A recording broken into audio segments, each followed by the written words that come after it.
Bonjour Aldo. Bonjour, Merci d'être avec nous. Alors on connaît, c'est moi qui vous remercie. merci, on connaît le docteur Naouri, le pédiatre, l'auteur prolixe qui a écrit beaucoup de livres sur l'enfant, les pères, les mères, Hmm. l'éducation et même sur les mères juives, la mère juive. Alors pourquoi à 83 ans ce nouveau livre sur votre mère, Aldo Naouri? Ah, c'est une question à laquelle je réponds à la fin du Oui, oui. livre. C'est-à-dire que j'appure une dette. J'appure une dette parce que c'est mon épouse qui m'a demandé d'écrire ce livre euh, quelques semaines avant son décès brutal, Il y a 9 ans. il y a 9 ans. Et elle m'a demandé d'écrire ce livre en me disant qu'il était important de faire connaître une personne avec une vie tellement dense, tellement importante et qui a beaucoup réussi malgré tous les handicaps à éduquer ses enfants, à éduquer ses petits-enfants. Ma mère était analphabète, ne parlait pas français, morte sans parler français. Et ses 11 petits-enfants sont tous passés par l'université. Vous voyez. Donc l'admiration de mon épouse a fait que j'ai conçu ce livre en 9 chapitres et j'en ai écrit 5 de son vivant qu'elle a lu, qu'elle a trouvé merveilleux. Et puis elle est décédée. Et puis j'ai renoncé à poursuivre parce que le premier chapitre du livre, c'était les obsèques de ma mère. Et entre ce que j'ai vécu pendant les obsèques de ma mère et ce que j'ai vécu pendant les obsèques de mon épouse, il n'y avait pas de mesure. Et on C'était va... impossible. À telle enseigne que justement, j'ai renoncé à poursuivre cet ouvrage. Donc Mais j'avais une dette à son endroit, donc j'ai vous voulu avez appeler. écrit. Et alors on va parler de votre mère, on va parler de ce livre, on va parler de vous, on va parler de votre parcours, un livre en forme d'analyse. D'analyse, Aldo Naouri, de vous et de votre mère. Occasion pour vous aussi de revenir sur votre enfance, sur votre histoire familiale, l'histoire de vos racines, de vos souffrances, de votre vie. Tout ça, c'est l'essentiel. C'est essentiel pour vous, ce passé, ces Oui, racines. oui, mais vous savez, moi, je fais remarquer à chacun que, en général, il ne peut pas le reconnaître, mais sa vie est un continuum qu'il a toujours en mémoire. Et il est le résultat de tout ce qui s'est passé dans sa vie. Donc, comme chacun, je suis tout à fait dans la mémoire de ce genre de choses. Et alors, vous êtes le benjamin d'une fratrie de 10 enfants. 6 ont survécu. Vous êtes né à Benghazi, en Libye. Vous parlez jusqu'à l'âge de 6 ans le judéo-libyen. Hein. En 1942, vous êtes expulsé avec votre famille vers l'Algérie par l'Italie de Mussolini, parce que vous étiez français. Hein. Votre famille était une famille française. Pareil, ça doit marquer un tel parcours. Ben, ça marque dans la mesure, si vous voulez, où c'est véritablement un bouleversement géographique et surtout un bouleversement linguistique.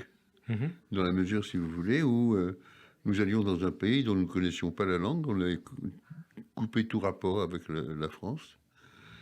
Et d'ailleurs, je me demande s'il y en a eu d'importance un jour. Et puis on ne savait pas comment les choses allaient se passer. On espérait pouvoir se retrouver en arabe et on s'est rendu compte que l'arabe algérien et l'arabe libyen étaient encore assez différents. Et donc c'est cette sorte de parcours vers l'inconnu qui nous a marqué, bien entendu. À ceci près, si vous voulez, c'est que personnellement, dans ma position, je me sentais très protégé. Dans la mesure où il y avait ma mère et mes grands frères devant, je suivais le mouvement. Alors, Benghazi, Orléansville, Relisane, Marseille, Besançon, puis Paris, où vous devenez pédiatre en 1965. Vous portez en vous, Aldo Naouri, les marques tragiques de l'histoire, des guerres, des migrations, du racisme, de l'humiliation et de la misère. Absolument. Parce que vous viviez dans la misère. Absolument. Nous avons vécu pendant 6 ans dans une cave de 16 mètres carrés. Voilà, que nous avait alloué la communauté juive d'Orléansville. Et vous dites, hein, vous écrivez que vous n'avez pas été bien accueilli à Orléansville non, on a été par les Juifs d'Orléansville. Très mal accueillis pour une raison. C'est que la communauté française et vichiste d'Algérie a été très agressive à l'endroit des Juifs. D'ailleurs, ça c'est au moment où on est arrivé, et c'était au moment où la révocation du décret Crémieux de 1942. Voilà, du décret Crémieux. Nous étions français parce que la famille, un ancêtre était français avant le décret Crémieux. Et alors que ces gens-là n'étaient plus français. Et ils voulaient montrer qu'ils avaient tout à fait raison de réclamer la nationalité française parce que c'était ça qui se passait, ils étaient français. Donc ils ne pouvaient pas supporter de voir des gens être là comme étaient leurs ancêtres. Ma mère était habillée à l'ottomane, vous voyez? Et donc c'était insultant pour eux. Donc ils essayaient de protester, de nous faire changer les prénoms, par exemple, vous voyez, de faire en sorte que nous ayons des prénoms français. Il y a toute une histoire autour de votre prénom, justement, votre prénom de naissance. Hein. Mon prénom de naissance, c'est tout autre chose. C'est parce que la sage-femme voulait absolument, comme selon la tradition, que je porte le prénom du dernier défunt de la famille, qui était mon père. Il était mort de moi avant ma naissance. Et ma mère a refusé en disant qu'elle ne nommerait pas un enfant du nom de son mari, de son défunt mari. Et il y avait là une petite cousine qui a décidé de... comme ma mère n'avait aucune idée de prénom, elle disait appelez-le comme vous voudrez. Et une petite cousine qui a décidé d'imiter son prénom et de m'appeler... Elle s'appelait Esmeralda, elle m'a appelé Aldo.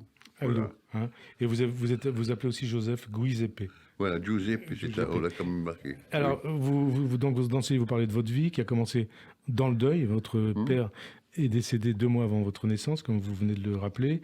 Et la très grande pauvreté. Vous racontez comment vous en êtes sorti, sans doute, et certainement grâce à votre mère, hein, d'où ce livre. Cette mère juive qui a su résumer ensuite ce que vous étiez, un médecin d'écoute. Donc, ce livre, c'est quoi? C'est un hommage à votre mère, un hommage à la psychanalyse, un hommage à quoi? Le livre tout entier est un hommage à mon épouse. À votre épouse. Puisque c'est une dette que je paye après avoir après être resté si longtemps sans pouvoir se terminer cet ouvrage. Dans ce que vous disiez au début de cette émission. C'était ce que je disais, c'était surtout ça. Et donc la psychanalyse et votre mère comptent aussi. Alors là, c'est pas par hasard que le livre s'appelle Mon analyse et la sienne. Parce que je me suis aperçu, en ayant pénétré l'analyse à fond, qu'au fond, elle a passé sa vie à faire une analyse. C'est-à-dire, elle ne pas arrêter de parler. On disait d'elle qu'elle était bavarde, qu'elle racontait n'importe quoi, qu'elle était tout le temps en train de revenir sur son parcours. Et en fait, elle fait ce que chacun fait sur le divan. C'est-à-dire faire parvenir jusqu'à l'oreille des mots que la bouche profère sans savoir qu'elle les profère à la destination de l'oreille. Et au fond, c'est ça, une analyse. Et puis, elle a très très vite compris que de toutes les façons, elle aurait bien voulu en faire une, puisque quand je lui disais tu parles beaucoup trop à tes employés, elle me disait et toi, tu vas bien sur un divan pour parler à quelqu'un. Voilà. Et d'ailleurs, vous rappelez cette histoire juive, quelque part, des 3 mères qui parlent de leur fils. Oui, c'est ça. Oui, chacune, la première raconte toute la fortune qu'il a bâtie pour elle, l'autre deuxième raconte tous les cadeaux magnifiques qu'il y a fait, etc. Et la troisième dit, moi, il va chez un grand docteur 3 fois par semaine et il lui parle de moi. Voilà. Et c'était vous, ça, un peu? Pardon? C'était vous, un peu, ça? Quand vous allez chez ce grand docteur? Vous parliez aussi de votre mère? Mais nous ne pouvons pas ne pas parler de ça, puisque de toutes les façons, elle est là tout au long de notre vie. Et elle est là plus ou moins présente. Vous savez, il ne faut pas oublier une chose, c'est que nous naissons en couple. Nous ne sommes pas seuls à notre naissance. Il y a cette mère qui nous a mis au monde. Et c'est pour ça qu'on cherche à refaire couple. C'est parce que nous naissons en couple et nous nous sentons entiers que dans la mesure où nous sommes en couple. Et quand ce couple se fracture, par exemple, très très vite, c'est l'espoir de trouver quelqu'un d'autre pour remplacer. Et on va parler justement des rapports mère-fils et aussi père-fils. Et alors, votre mère, elle vous a fait comprendre aussi que l'on ne s'en sort pas autrement que par l'effort, Aldo Nari, votre mère. Et une mère sans véritable bagage intellectuel qui vous a enseigné donc la nécessité de l'effort et du devoir contre, vous l'avez écrit dans un précédent livre, contre l'inanité de l'autosatisfaction et du paraître. Le contraire, quelque part, du règne qui existe aujourd'hui, hein, de l'argent et du superficiel. Oui. Est-ce que c'est pas ce qui manque aujourd'hui à la jeunesse de 2021 ? Mais c'est bien la raison pour laquelle je dis, et vraiment sans aucune espèce d'hésitation, que la mère que j'ai eue, je la souhaiterais à tous les enfants du monde. Parce que justement, elle a toujours lutté contre le paraître ou contre l'autosatisfaction. Vous voyez, elle estimait que de toutes les façons, réussir, c'est la norme, c'est ce qu'il faut faire. Après, c'est tout. Et est-ce que on peut guérir de son enfance ou c'est un terme qui ne convient pas? L'enfance, c'est le départ de tout. C'est une question qui pourrait faire l'objet de toute une émission. D'abord parce que... Et c'est au centre de votre... Ce qui me gêne, c'est le terme guérir. Oui, mais c'est pour ça que je vous dis, est-ce que c'est un terme qui convient, guérir? Et c'est pas un terme. Aujourd'hui, si vous voulez, le défaut dans nos sociétés, c'est que les gens sont persuadés qu'ils sont le produit d'eux-mêmes. C'est-à-dire qu'ils ne se rendent pas compte qu'ils sont enchaînés. Et au lieu de se poser la question de savoir quoi faire de cet enchaînement, ou de cette chaîne, s'en défaire, s'en éloigner, le défaire, etc., ils estiment que leur condition d'enchaîner, c'est eux qui l'ont produite. Chacun est absolument persuadé qu'il est l'auteur de lui-même. Alors qu'en définitive, il n'est que l'auteur d'une histoire. Il n'est que le chaînon d'une histoire. Et au lieu de s'intéresser à son histoire, il va justement tomber dans l'autosatisfaction, le militantisme et la façon d'essayer de dire que c'est toujours lui le centre du monde. Voilà. Et alors aussi par rapport à votre parcours, à votre vie, Aldo Honori, vous êtes connu comme étant le défenseur du père. Oui. Mais vous, justement, vous n'avez jamais connu le vôtre. Et votre mère était un pivot, le pivot. Alors, certains disent le pivot autoritaire. Je ne suis pas sûr que ce soit le mot qui convienne, le mot autoritaire de votre famille. Est-ce juste de penser que dans toute votre personnalité, dans tout votre caractère, votre trajectoire, vient, et ça correspond à ce qu'on vous dit à l'instant, vient en ligne directe de votre enfance? Voilà. Ma mère a très vite déclaré à tout le monde un bateau ne peut avoir qu'un seul pilote. Je serai le pilote. Alors, ce pilote, donc, elle a eu 10 enfants, 6 ont survécu. Voilà. C'est une nombreuse famille. Mais elle a donné à l'aîné pouvoir sur les suivants. Au deuxième, pouvoir sur les suivants, sauf sur les... etc. Moi, j'étais le dernier. Tout le monde avait pouvoir sur moi, je n'avais pouvoir sur personne. Et ça, si vous voulez, c'est ce qui fonde ce qu'on pourrait éventuellement prendre pour son autorité. Mais quand vous dites que je suis un défenseur des pères... Du père. Du père. Oui, du père. Je prends cette défense à une date précise, au moment où justement, on décide qu'il n'existe plus.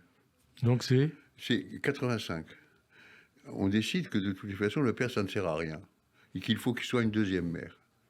Et là, je prends la défense pour montrer que non seulement il est fondamental, mais en plus, sans lui, les choses vont aller mal. Mais voilà. Mais pourtant, sans votre père, mais alors c'était une autre histoire. Ça s'est bien passé pour vous. Oui, non, mais moi, ça s'est bien passé parce que, bien que n'ayant pas eu concrètement un père, puisqu'nous ne nous sommes pas rencontrés, lui et moi, il était très présent dans le discours de ma mère. Ouais, vous parlez pas, en fait, vous parlez de l'absence du père, vous parlez pas du fait qu'il ne soit pas, enfin l'absence ou le fait qu'il n'entre pas en ligne de compte dans le contexte familial. Mais justement, quand je publie ce livre en 1985, il s'appelle Une place pour le père, c'est presque un coup de poing sur la table pour dire, attendez, vous l'avez suicidé en disant qu'il doit être une deuxième mère, mais c'est pas ça. Donc je dis, voilà ce qu'il en est. Il est fondamental qu'il soit présent dans le discours de la mère, sans quoi il n'existe pas.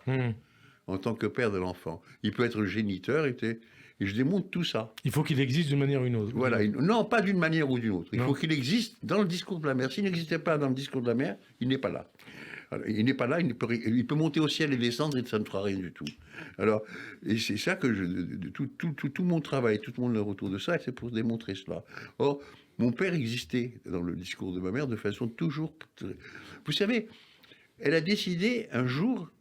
matin, elle a dit « je meurs ce soir ».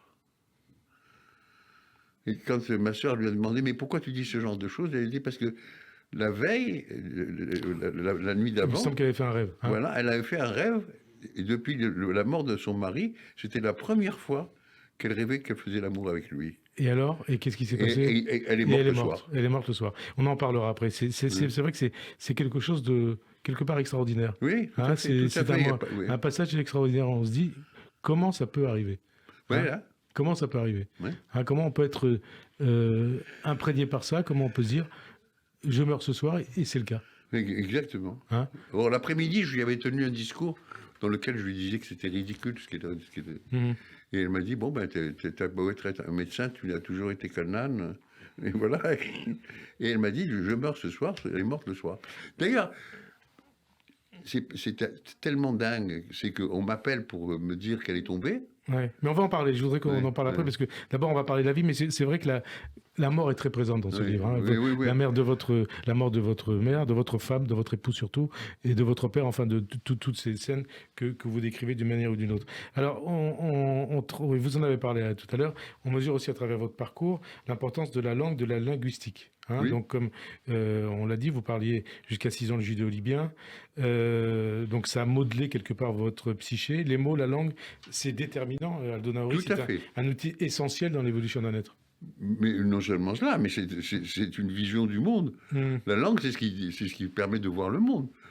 D'ailleurs, je montre comme ça, à propos de l'aventure de ma mère, quand je parle du fait que je démontre son existence point par point, que le verbe accoucher en arabe n'existe pas.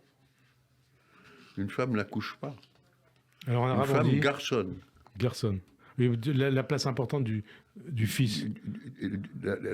Pour une fille, elle apporte une fille. Vous voyez? Tandis qu'elle garçonne. Et elle garçonne, c'est ce qui fait dans ce système, cette vision du monde arabe, mais pas seulement arabe. Méditerranéen. Non. Ça s'appelle le système soudanais, ça va jusqu'à l'Extrême-Orient. D'accord? Il y a une hiérarchie entre les hommes et les femmes. Et donc, le destin des femmes, c'est de garçonner. Et elles ont d'ailleurs une demi-part dans les choses, etc. On estime que le fait de pouvoir garçonner leur donne assez de gloire, assez d'importance pour. Alors que dans le système occidental, il n'en est pas ainsi. Et alors, vous parlez d'ailleurs du mot le wash, par exemple. Oui, oui, ça c'était une chose que c'est un mot que j'ai vu arriver dans la langue commune que nous avions dans la famille. Donc je me suis demandé, mais c'est quoi ce mot nouveau? Jusqu'à avoir posé la question. Je dis, ça veut dire quoi ce mot nouveau qui apparaît? Il me dit, ça veut dire pas grand-chose. Et en fait, le pas grand-chose, c'était wash. To wash en américain, puisqu'il y avait des soldats américains.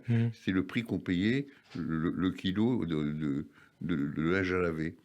Donc, ma mère lavait du linge. Donc, wash, vous l'écrivez O-U-A-C-H, en fait, c'est wash, W-A-S-H. Voilà, exactement. Voilà. Et j'étais ça. J'étais rentré dans les mœurs, c'est-à-dire que pas grand-chose devenait wash. Alors, pas grand-chose vient aussi autre chose. Il y a aussi chez votre mère la thématique du mauvais œil. Hein, vous le racontez dans ce livre, vous l'avez raconté dans d'autres. Vous racontez que votre mère disposait de nombreuses manières de chasser le mauvais œil, qui s'accompagnaient de ce que vous appelez des paroles propitiatoires. Alors, qu'est-ce que c'est? Et comment ça s'incarnait, ce mauvais œil, chez votre mère? C'est-à-dire que ce sont des quantités de gestes, mais qui sont communs. Chez ma mère, ça prend une allure particulière, mais ça existe dans tout le bassin méditerranéen et même ailleurs. Vous savez, chez les Ashkénazes, le mauvais œil, non seulement ça existe, mais on y croit, puisque tout, vous voyez. Alors, il faut rappeler que votre femme était ashkénaze, elle était une enfant cachée pendant la guerre. Oui. Oui, mais mon épouse et sa famille étaient éloignés de tout ça parce que c'était des communistes fervents et militants qui sont venus en France pour faire leur communisme. Bref. Mais je veux dire que cette histoire le matin, dans la prière du matin, on demande à Dieu de nous protéger du mauvais œil. C'est-à-dire, le mauvais œil, c'est l'envie, c'est l'agressivité, c'est les mauvaises ondes, etc. Et ma mère avait quantité de façons de faire pour essayer de chasser le mauvais œil. Alors, pour vous dire, l'identifier, c'était extraordinaire. Je veux dire, c'est quelque chose... dans mon enfance, j'ai tout le temps vécu ça, tout le temps. Et aujourd'hui, vous y croyez au mauvais œil? Vous redoutez le mauvais œil ou pas, vous, docteur Naouri? Alors, non seulement je redoute le mauvais œil, mais en plus j'y crois très fermement. Ouais. Et je pourrais écrire un livre entier sur l'importance du mauvais œil. Ah oui? Ah oui, absolument. Et vous l'avez prévu, ça va être fait? Pardon? Ça va être fait, vous allez l'écrire, ce livre? Non, mais je pourrais écrire tellement en démontant les choses les unes après les autres de façon très précise. C'est-à-dire, le mauvais œil n'est ni plus ni moins, si vous voulez, qu'être l'objet d'une haine tenace. Voilà. Et ça existe, ça. Vous voyez? D'autant plus aujourd'hui avec les réseaux sociaux. Exactement. Ouais. Vous voyez? Et c'est véritablement l'oubli de l'existence de l'autre. L'autre n'étant là que pour être haï, que pour être agressé, que pour être... Et on est très sensible à ce genre de choses, même à distance. Même à distance. Vous l'êtes? Alors, moi, j'y suis. Je n'avais pas, à l'époque, de notion capable de l'expliquer. Et j'ai rencontré un jour un micro-kinésithérapeute. C'est une spécialité. Ah bon? Oui. Et il m'a expliqué comme ça que les physiciens ont enregistré la perception des ondes. Et par rapport des ondes positives, négatives? Négatives par rapport à l'individu. Ouais. Et ils ont enregistré. Ça existe. Les ondes positives, si vous voulez, sont perçues à une distance de quelque chose comme 30 ou 40 centimètres. Vous voyez? Les ondes négatives sont perçues à une distance de 12 mètres. Ah oui. C'est pour ça que quelquefois dans le métro, vous vous éloignez de quelqu'un, vous vous éloignez, etc. Donc je trouve ça extraordinaire que les physiciens aient pu procéder à ça. Et ça, on le perçoit. On le perçoit dans un regard, on le perçoit dans une manière d'écouter, on le perçoit de toutes sortes de choses. C'est-à-dire le rapport de soi à l'autre. Et le rapport de soi à l'autre, je suis en train d'écrire le livre. Et là, regardez, on est à quoi? 1 mètre l'un de l'autre. On est à 1 mètre l'un de l'autre. Oui, vous sentez pas de mauvais œil, là? Non. Non, oui, mais en plus, on se connaît depuis tellement longtemps. Ah, oui, ça fait 32 ans, hein, quand même. Hein. Alors, votre mère, qui ne savait ni lire, ni écrire, vous envoie en France pour étudier à Donnery. Ouais, oui. 1956, pardon. Oui. Et c'est votre mère aussi, hein, qui vous conseille d'apprendre un métier que vous pourrez exercer partout. Racontez-nous l'histoire. C'est-à-dire qu'il faut imaginer le bled... 56, hein, 1956. Juin 56. Ouais. Hein, il faut imaginer le bled dans lequel je vis, d'accord, qui est un bled dans lequel il y a 3000 habitants. Et dans ce bled-là, il n'y a personne de suffisamment important pour vous expliquer ce que sont les filières universitaires. Et je dis à ma mère que je ne sais pas quoi faire comme métier. Et alors, elle me dit, je dis bien juin 56, c'est à 18 mois après le début des événements d'Algérie. On l'appelait les événements. Les événements. Et on ne se doutait pas sur quoi ça allait déboucher. Hein. Mais c'est pas ça, on était sûr qu'on allait tout faire rentrer dans l'ordre. Oui, bien sûr, bien sûr. Bon, et bien, elle me dit, l'Algérie sera indépendante un jour ou l'autre. Nous ne pouvons pas vivre avec les Arabes. Il nous faudra partir. Donc il faut que tu fasses un métier qui s'exerce dans tous les pays du monde. Et vous l'écrivez ça. Alors, je vous interromps 20 secondes. Donc, comme vous l'écrivez, l'Algérie est en guerre, elle sera un jour indépendante. Nous connaissons les Arabes, il nous faudra partir en Israël, en France, en Amérique. Et donc, il faudra que tu envisages un métier qui puisse s'exercer dans tous les pays du monde. Et alors, elle vous dit quoi, là? Et je lui dis, mais quel métier me suggères-tu? Elle me dit coiffeur. Coiffeur. Alors je proteste tellement déçu. Et elle me dit, c'est un métier propre, il n'y a pas beaucoup d'investissement.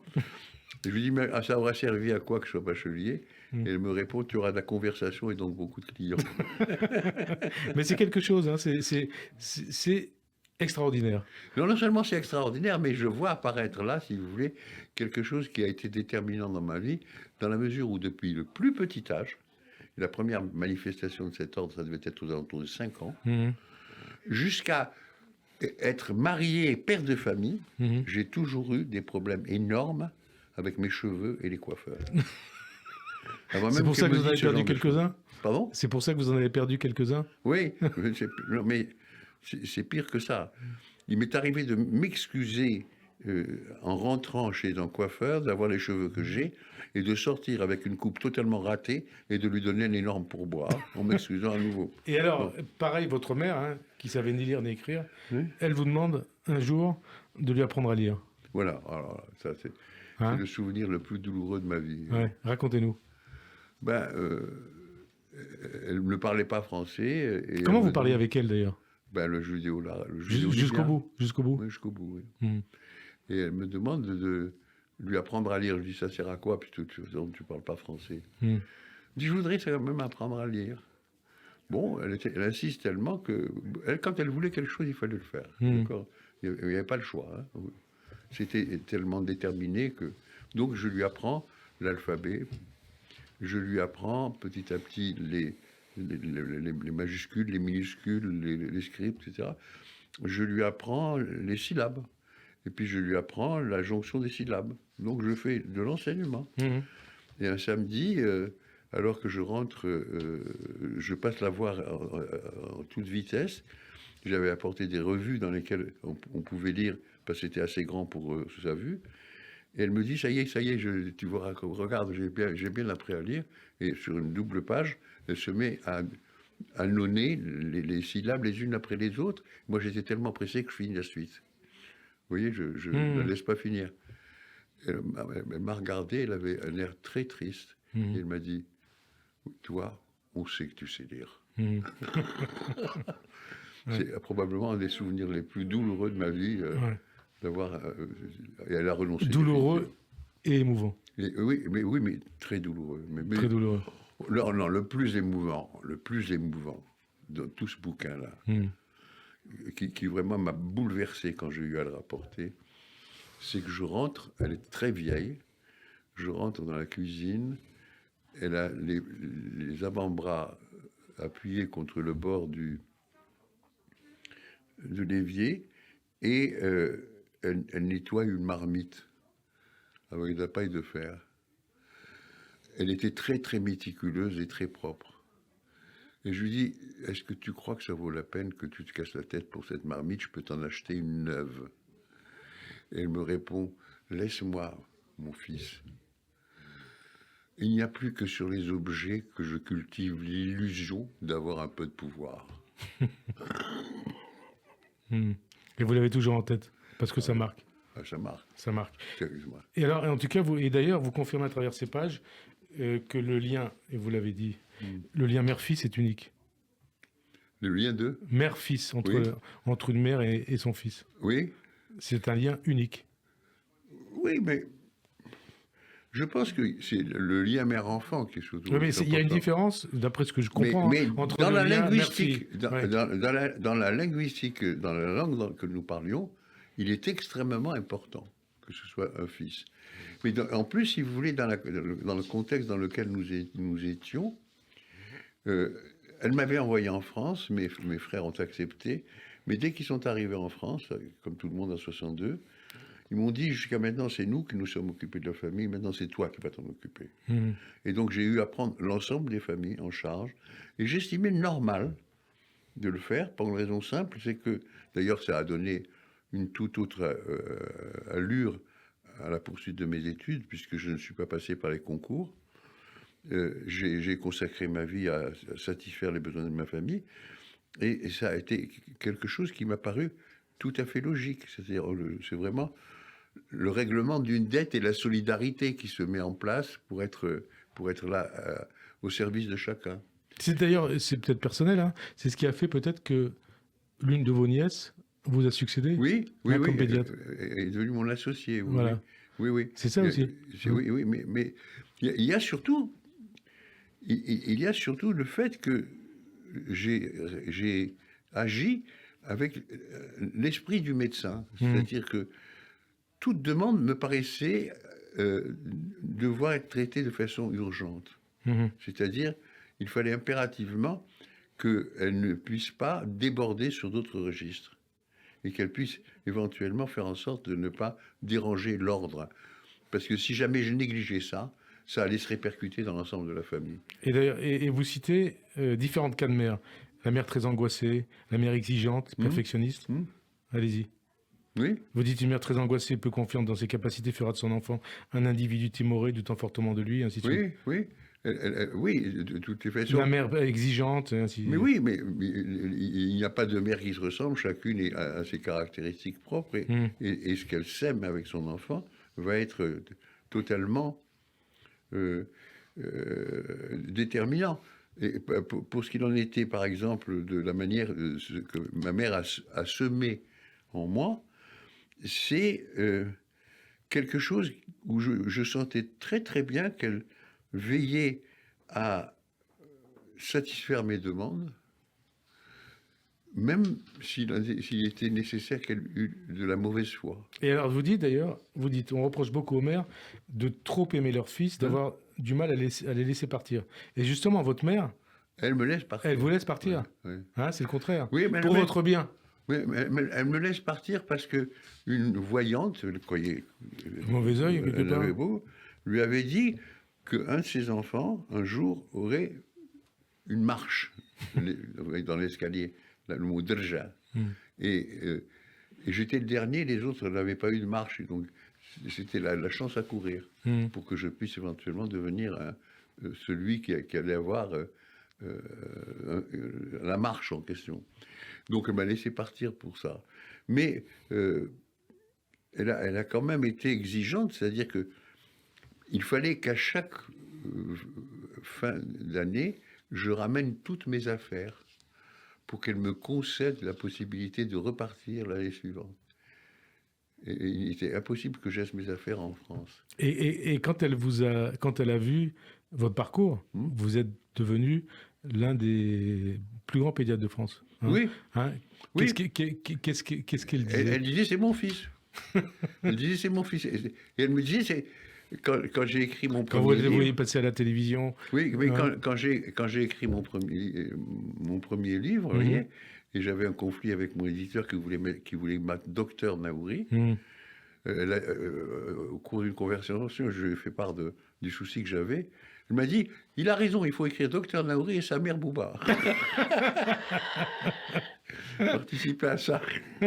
Quelque part, c'est aussi une analyse. Oui. Donc, le livre, l'analyse, vous écrivez L'inconscient et le temps, une sacrée histoire, et vous citez Freud.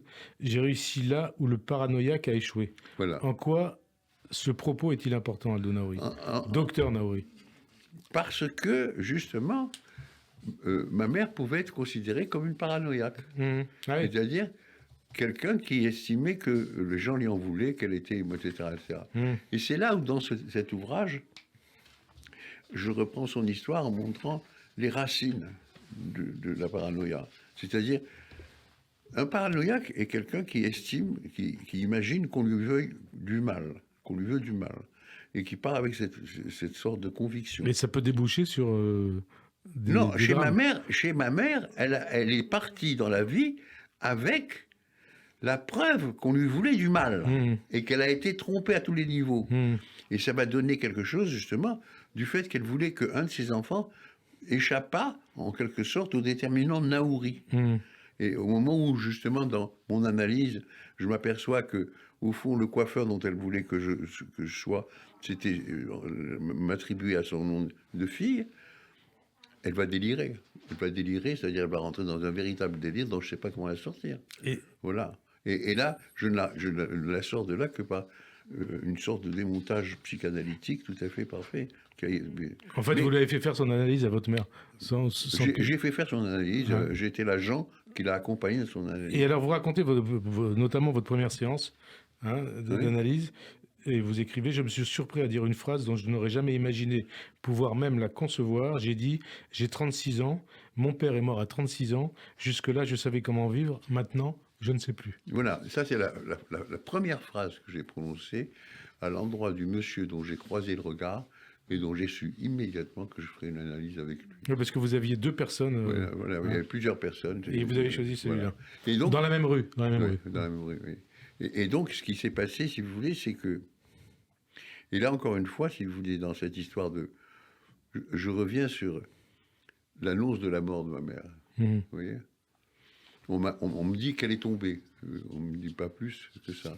J'arrive et elle est tombée, effectivement. Et donc, je m'adresse à elle, je l'interpelle. Et elle a juste le temps de me dire « et elle meurt. C'est exactement comme si elle me disait « je t'avais dit que je mourrais », elle relevait le défi.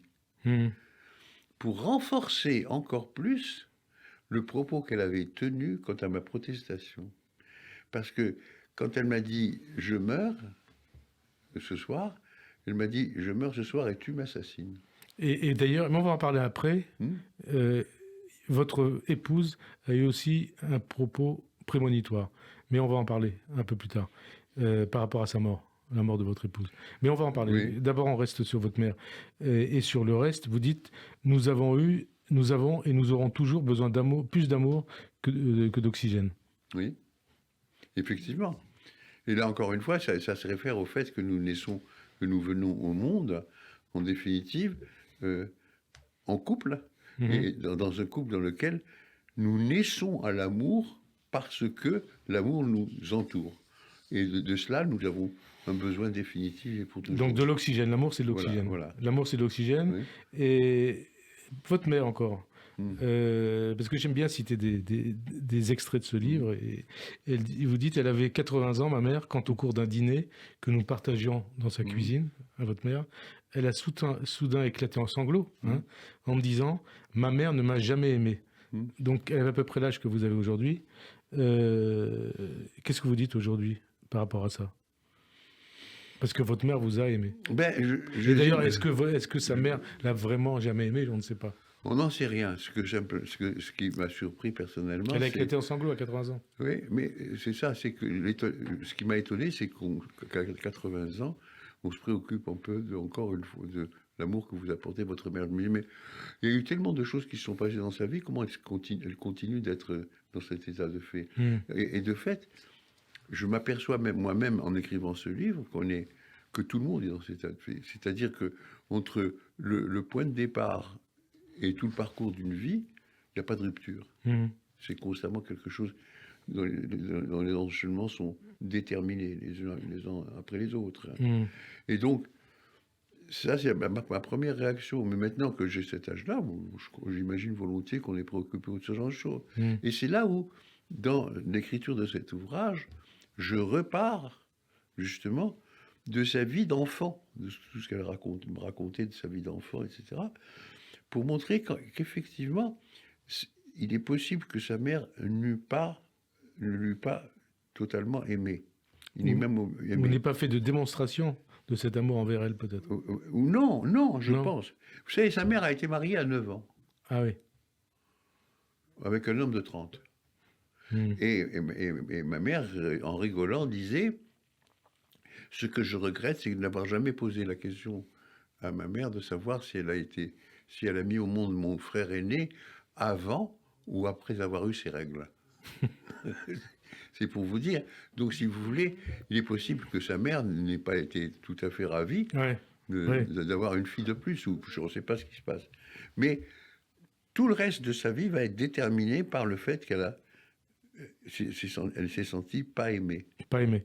Et alors, une question qui découle de ça, ou qui est présente dans votre livre, qu'est-ce qu'une mère, qu'est-ce qu'un père? Je répondrai, si vous voulez, que une mère, c'est une personne qui rentre dans le règne de la nature. Pendant le plus clair de l'histoire de l'humanité, les femmes mettaient des bébés au monde sans savoir ni comment elles faisaient, ni comment ça se passait. Sauf que, et c'est un élément qui est naturel. Les pères, eux, c'est pas naturel, c'est culturel. Parce que les pères n'ont jamais compris comment ils étaient pères des enfants. C'est il y a seulement 10 000 ans qu'on a découvert qu'un père, c'était un individu qui faisait un enfant à une femme par un acte sexuel. On n'avait jamais fait le rapport entre l'acte sexuel et la grossesse. Et cette manière de comprendre le rôle de chacun a mis en place justement l'avènement des cultures. Mais ce qu'il y a de très important, c'est que la relation de chacun des deux parents à l'enfant est totalement différente. Pourquoi? Parce que la grossesse met en place un appareil concret, un appareil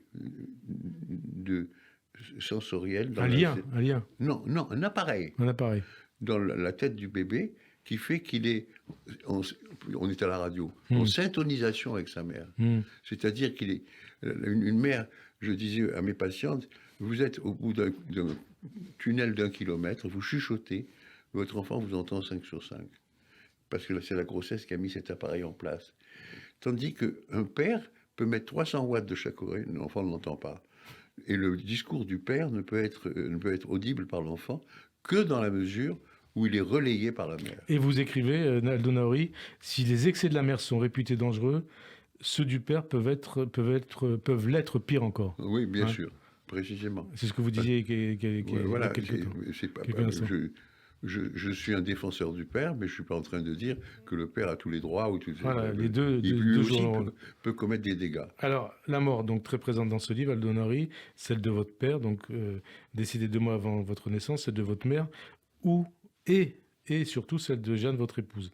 Et vous citez ce qu'elle vous dit quelques semaines à peine avant sa disparition. Elle apprend alors le décès de son dernier oncle paternel. Voilà. Maintenant, je peux mourir, elle vous dit ça. Je n'ai plus personne à la génération au-dessus de moi. Et vous avez toujours ces mots en tête 9 ans après son décès. Ouais, prémonitoire, ces paroles. Mais oui, mais c'est en analysant tout cela et tout ce qui s'est passé par la suite que je découvre qu'en définitive, même mon épouse a été une victime différée de la Shoah. C'est-à-dire que, voilà, une victime à retardement. Elle ne s'est jamais relevée de son passé d'enfant caché et du fait qu'on y a enlevé son père à l'âge qu'elle avait 4 ans et que le père a été envoyé à Auschwitz et n'est jamais revenu. Et ça, c'est quelque chose qui l'a marqué pour le restant de ses jours. Comme tous les enfants cachés. Oui. Et alors, vous rappelez autre chose, que le Talmud enseigne qu'un père aide son fils à vivre et qu'un fils aide son père à mourir. Oui. Et vous parlez de votre fils après ça. Ah ben ça, je parle de mon fils parce que c'est lui qui m'a aidé à sortir de la façon dont ma mère, par une sorte de ruse, comme elle en utilisait toujours, m'a condamné à devoir veiller sur mes frères et sœurs en me disant tu penses que moi, morte, mes frères et sœurs, tes frères et sœurs vivront mieux, c'est là où tu te trompes, parce que dans 3 mois, il se passera dans cette famille ce qui s'est passé dans la famille de ton père, il n'y aura plus un seul de vivant. Et je me trouve là, elle meurt, et c'est exactement comme si elle avait eu une sorte de... qu'elle avait parlé comme un oracle. Et je me disais, mais comment je vais faire? Comment est-ce que je vais paraître tout ça? Et je pouvais le dire à personne, je pouvais raconter ça à personne. Sauf que c'était tellement lourd pour moi que justement, j'en parle un soir à dîner avec mon fils qui avait 19 ans, qui était à l'époque en première année de Centrale, et qui m'écoute, et puis qui me dit, tu sais, elle a raison, tu l'as assassiné. Et il me fait une interprétation extraordinaire des événements qui me soulagent et qui me permettent en définitive de retirer aux paroles de ma mère le caractère d'oracle. Voilà. Et je dis, bon, d'accord, un fils, ça aide son père à mourir, comme dit le Talmud, mais quelquefois, ça l'aide à vivre. Et alors, on arrive à la fin du livre, c'est à la fin du livre que vous racontez ça. Et donc, une dernière question, Aldo Naori, est-ce que votre mère, donc, que vous décrivez comme si friande d'augure et de prédiction, aurait rêvé que vous lui consacriez un livre? Eh bien non, certainement pas. Certainement pas directement. C'est pour ça que je dis que je ne consacre pas un livre volontairement à ma mère. Je ne fais que obéir au désir de mon épouse de me voir écrire ce livre-là. Et une de mes filles me fait remarquer que peut-être mon épouse m'a demandé d'écrire un livre sur sa mère, sur ma mère à moi, parce qu'elle ne pouvait pas écrire, elle, un livre sur la sienne, et que c'était 2 femmes d'une génération cabossée, et qu'en parlant de l'une, je parle de l'autre. Très bien. Donc, en tout cas, avant de conclure, Aldo Naori, je rappelle le titre de votre livre, Ma mère, mon analyse et la sienne. C'est publié chez Odile Jacob. Merci beaucoup, Aldo Naori, d'avoir répondu à notre invitation. Bonne fin de journée sur Radio J et à dimanche prochain. Merci beaucoup.